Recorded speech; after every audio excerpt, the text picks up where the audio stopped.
Hi, friends. I want to read to you another portion from the prophet Isaiah. Just as a reminder, Isaiah lived approximately 750 years before the Common Era, before the birth of Yeshua, Jesus. So listen to the words of the prophet, of what he wrote so many years ago. This is the 53rd chapter in the book of the prophet of Isaiah. It reads, and by the way, I'm reading from that same Jewish Tanakh, Jewish Publication Society, 1955. It says, "Who would have believed our report, and to whom has the arm of the Lord been revealed? For he shot up right forth as a sapling, and as a root out of dry ground. He had no form or comeliness that we should look upon him, no beauty that we should delight in him.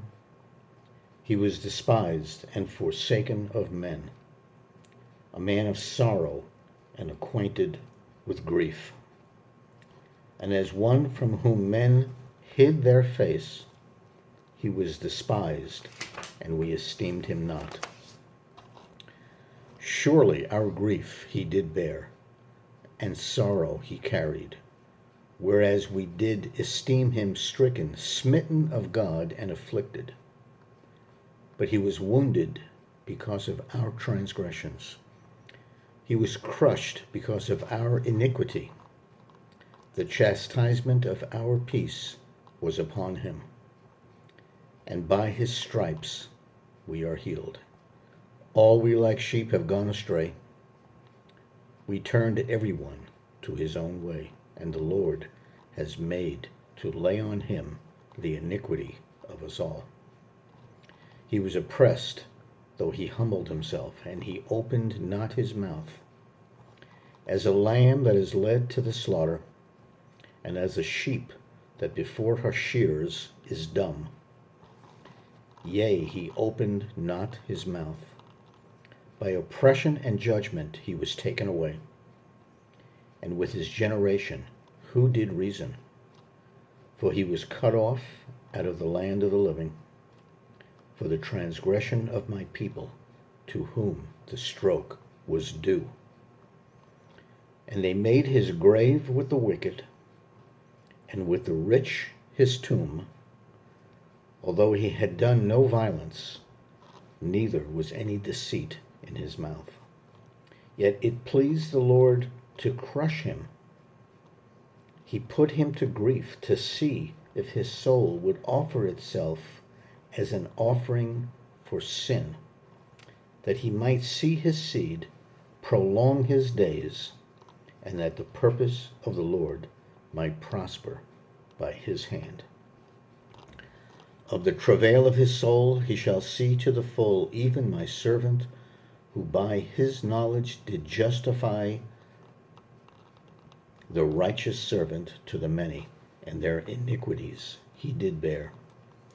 Therefore I will divide him a portion among the great, and he shall divide the spoil with the mighty, because he poured out his soul unto death, and was numbered with the transgressors. Yet he bore the sin of many, and made intercession for the transgressors." Now, you don't have to know a whole lot about the life of Yeshua, but if you've been on the planet more than a few years, I'm sure you recognize who that chapter of history is talking about. It's that obvious to you.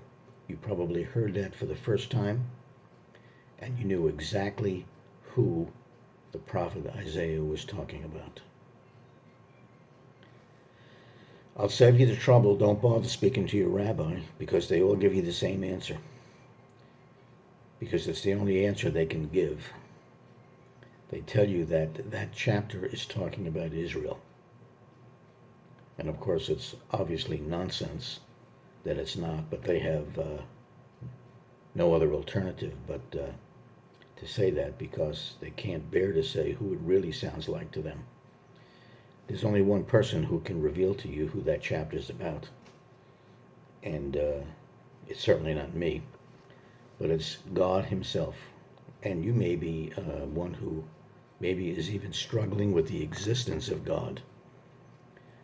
So you can say something like this. You can say, God, Lord, I don't even know if you're out there. But if you are out there, reveal to me the truth about that chapter. Reveal to me who that person is talking about. And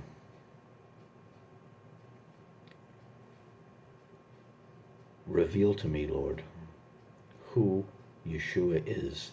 Is he really who he says he is? I'll leave you with that thought, and I'll catch you next time. Till next time, have a great day.